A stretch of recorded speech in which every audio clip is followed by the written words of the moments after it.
आप सभी का स्वागत है आशु साइकोलॉजी में। मैं आशुतोष आपको शिक्षक कैसे बनना है, उसमें क्या सहायता हो सकती है, इस बारे में बताऊंगा। चाहे राज्य स्तरीय शिक्षक भर्ती परीक्षाएं हो या केंद्रीय शिक्षक पात्रता परीक्षा हो, इन सब में साइकोलॉजी का एक महत्वपूर्ण रोल रहा है। बाल विकास और शिक्षा शास्त्र, चाइल्ड डेवलपमेंट एंड पेडागोजी एक महत्वपूर्ण संप्रत्यय है। पूरे एग्जाम को बहुत महत्वपूर्ण तरीके से प्रभावित भी करता है। 30 अंकों का पूछा जाता है। तो आज हम कैसे अध्ययन अध्यापन की प्रक्रिया में बालक के विकास की क्या परिस्थितियां हैं, उनको समझने की कोशिश आज हम इस पूरी क्लास में करने वाले हैं। तो आपका स्वागत है एक बार फिर से। और आज हम देखेंगे बाल विकास और उसका अधिगम से संबंध। हम टॉपिक वाइज चलेंगे, मेरे आगामी वीडियोस इन्हीं सब टॉपिक्स पर होंगे।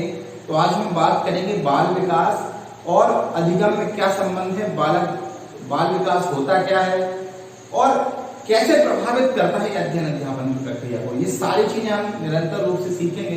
तो आइए चलते हैं मेरी कक्षा में इसकी तरफ। तो चलिए, आज हम आपसे बात करने वाले हैं बाल विकास की, जो कि एक महत्वपूर्ण विषय है, चाइल्ड डेवलपमेंट।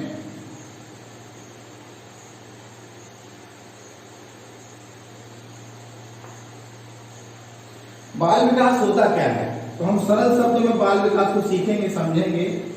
बालक की समस्त विकास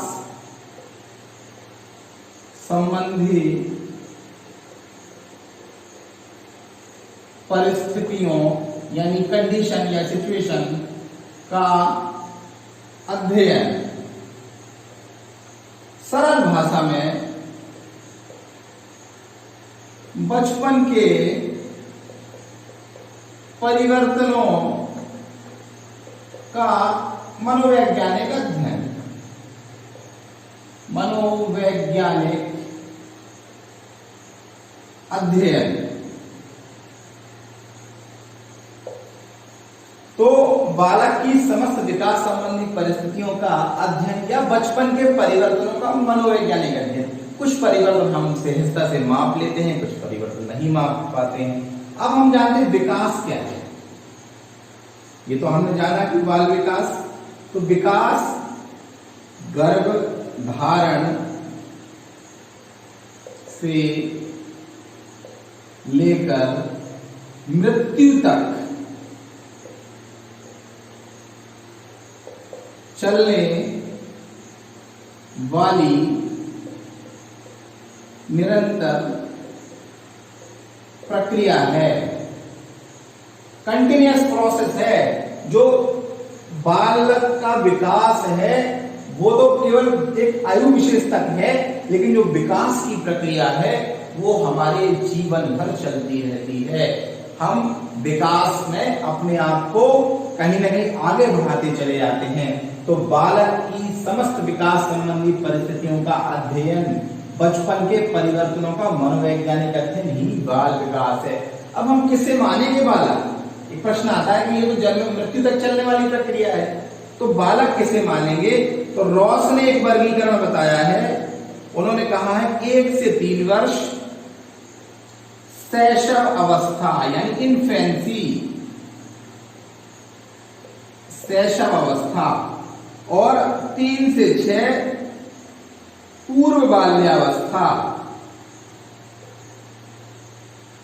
रॉस एक मनोवैज्ञानिक हैं, उन्होंने बताया है। और 6 से 12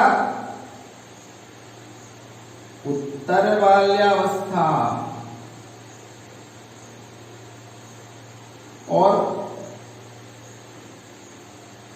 12 से 18 किशोरावस्था।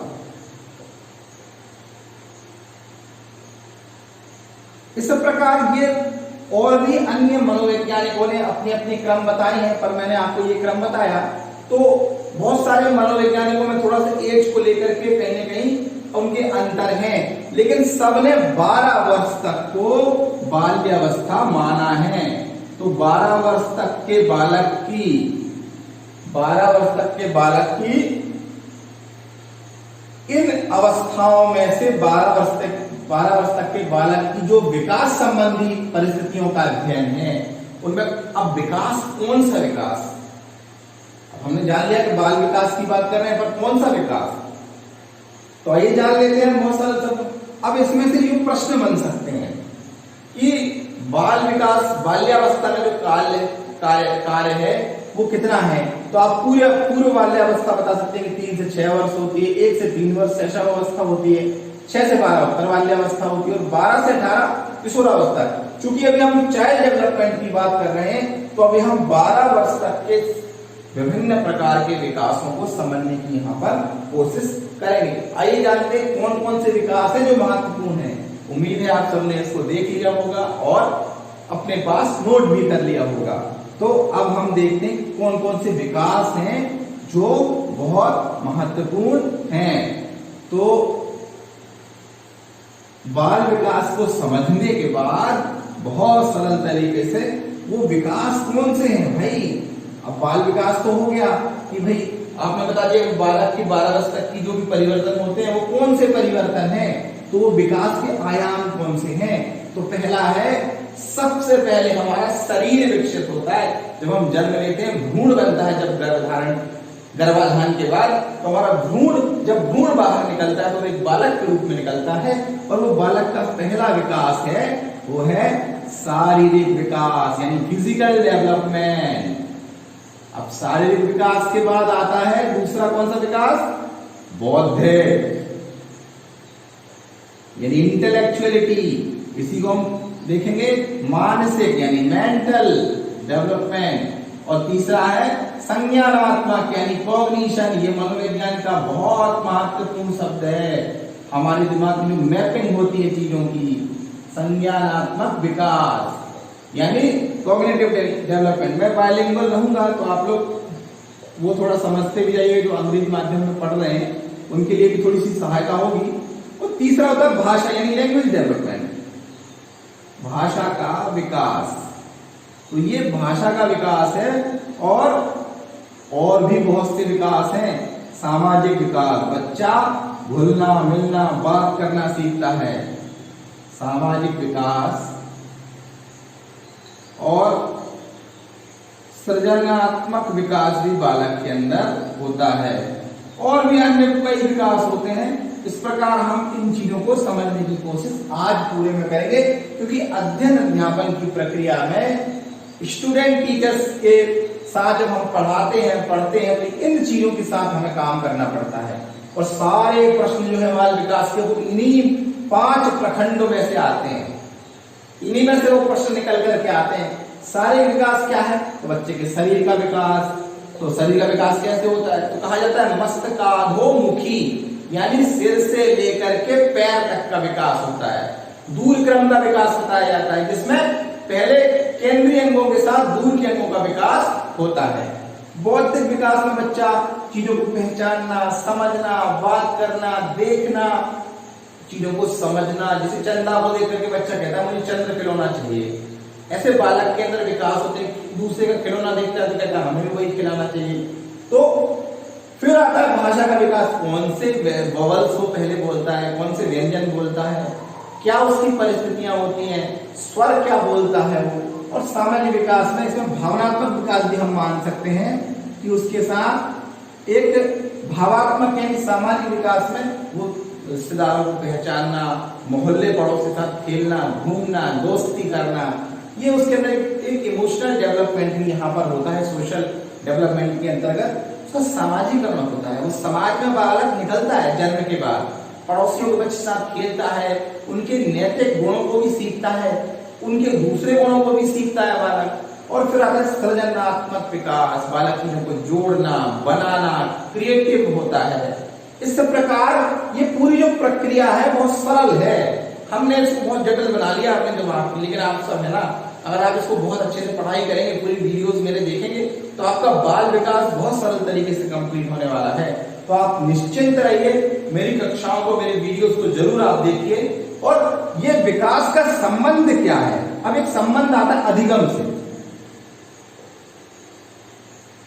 अधिगम से यानी लर्निंग यानी सीखना। इसका सीखने से क्या संबंध है? अधिगम से इसका संबंध अब देखिए, बालक ने जन्म ले लिया, वो समाज के में चला गया, उसको शिक्षा अर्जित करनी है, उसका इंटेलेक्चुअल या मेंटल या कॉग्निशन का जो डेवलपमेंट होता है वो कहीं ना कहीं सीखने से बहुत जुड़ा हुआ है। और हम जीवन भर चलते हैं। सीखने का मतलब क्या है? सीखना क्या है? यानी लर्निंग। हमारे व्यवहार में स्थायी परिवर्तन, हमारे व्यवहार में स्थायी परिवर्तन जो है सीखना है। हम गत अनुभव या प्रशिक्षण से भी सीखते हैं। हम अपने गत अनुभव या प्रशिक्षण से भी सीखते हैं। यानी सीखने की जो प्रक्रिया है एक बालक की, वो ताउम्र चलती रहती है। तो वो गत अनुभवों से भी सीखता है और प्रशिक्षण के माध्यम से भी सीखता है। बालक साइकिल चलाते समय बहुत बार गिरता है, फिर कैंची चलाता है, फिर धीरे धीरे हैंडल पकड़ कर सीट पर बैठना सीखता है, साइकिल चलाने लगता है। यहाँ बच्चा स्कूल जाता है तो पहले अल्फाबेट को बनाना सीखता है, फिर जोड़ना सीखता है, और फिर शब्दों को लिखना पहले अक्षरों को सीखता है, फिर शब्दों को सीखता है, फिर उनको जोड़ना, बोलना। इस प्रकार ये प्रक्रिया हमारी चलती रहती है सीखने की। तो बाल विकास का अधिगम से महत्वपूर्ण संबंध है। क्या है? महत्वपूर्ण संबंध है और एक अनिवार्य संबंध है। एक अनिवार्य है ये संबंध। जो बच्चा सीखेगा, वो जानेगा, आगे बढ़ेगा। तो बाल विकास और पूरा अधिगम पर ही मनोविज्ञान पूरा केंद्रित है। इसलिए मैंने आज अपने पहले वीडियो में इन दोनों संकृतियों को आप सबके समक्ष रखने की कोशिश की है कि आप सीखने की प्रक्रिया को भी समझें, आप उस अध्ययन अध्यापन की प्रक्रिया को भी समझें, जिससे आपको आने वाले समय में बहुत सहायता मिलेगी पढ़ने के लिए।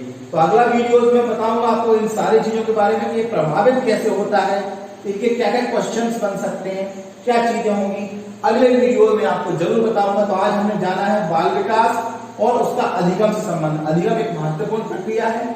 इन सब विकास की प्रक्रिया में अधिगम बहुत महत्वपूर्ण होता है। अधिगम तो वैसे जीवन में हर जगह महत्वपूर्ण है, लेकिन बालक के विकास में अधिगम की एक गहरी, महत्वपूर्ण और एक अनिवार्य भूमिका है।